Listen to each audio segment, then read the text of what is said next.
Last week, it was an extraordinary sight. American generals everywhere were told to gather at the Marine Corps base in Quantico. Meanwhile, the U.S. government remains shut down. Former head of the FBI has been indicted, and Donald Trump has ordered National Guards now into Chicago. Graham Dodds is a political scientist. Hi, Graham. Hi, Mitsumi. So let's start with the meeting of the generals. It was supposed to be a pep rally, I guess. Instead, it was talk about threats of facial hair and fat generals and a call to take standards back to 1990. 1990, that was tailhook. That was not a good time for the U.S. military, though, was it?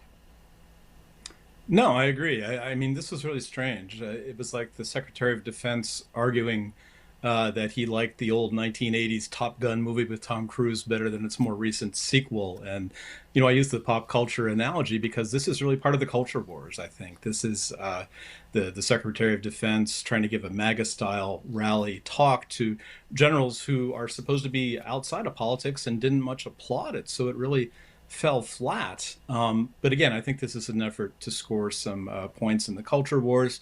And I mean, maybe more scarily to tell the Army, hey, I want you to look good and intimidating for the next military parade or spectacle that the Commander-in-Chief cares to have. Also during the meeting, Graham, Trump was musing about military practicing in democratic cities. Now he's ordered the National Guard into Chicago. Where do you think this is going?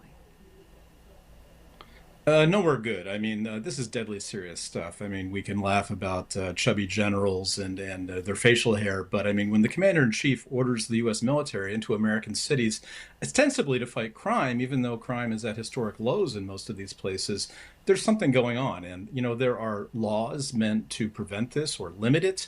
When it's happened in the past, it's been incredibly controversial. And now we have the governors pushing back saying, no, we don't need federal help. We don't want it. There's no point in it. It's counterproductive.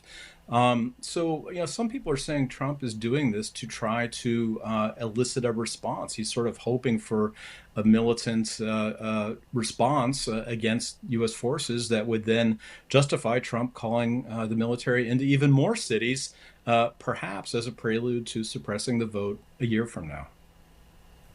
And now I want to get to James Comey. So he's the former head of the FBI.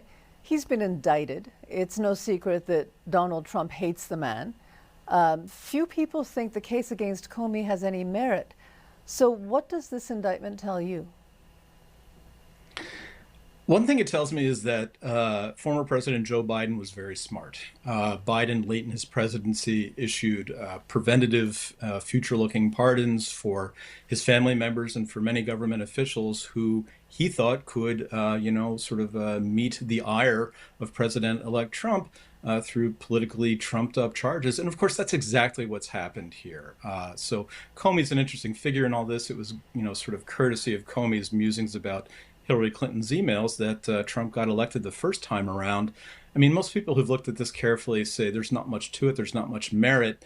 And I do think that most of these indictments will not be successful. But I mean, if you're the target of one of these things, even if you're not going to end up going to jail down the road, it's not very pleasant. And it's frankly an abuse of power. Already defense attorneys are using Trump's words against him to say, look, he says this is all about politics, and sure enough it is. So please don't convict my client.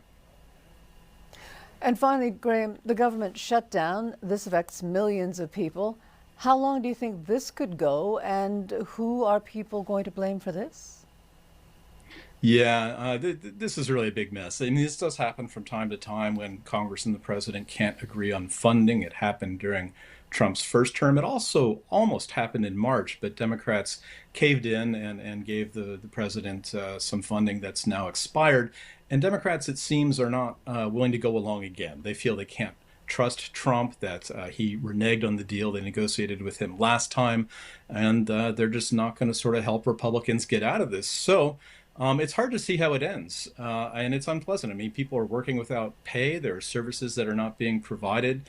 Until one side or the other decides that they're being hurt politically by this, I'm afraid it's going to go on. Okay. Well, thank you very much for this, Graham. Thank you.